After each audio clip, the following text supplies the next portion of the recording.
Trace hair sticker. Draw the design within the box. Well, a bit off is okay. Cut to pieces for the body. Glue the face. Sew some eyelashes.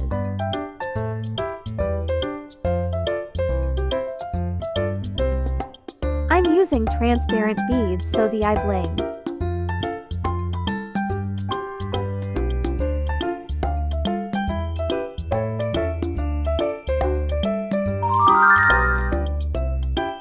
Now, blanket stitch the body, leaving a gap.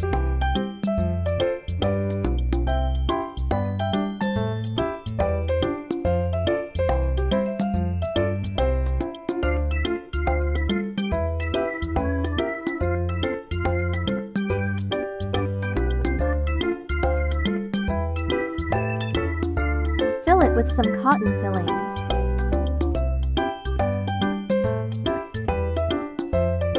Blanket stitch the gap close. I always secure the knot for both last 2 stitches. Glue on the flower. I tried to make it look like sausage but didn't look nice, so I covered it with more flowers. It turned out even better. Glue the octopus onto the hair sticker. Make sure to glue on the flat surface. Cut off the excess so it doesn't show. Thank you for watching my video. Do subscribe if you like my videos.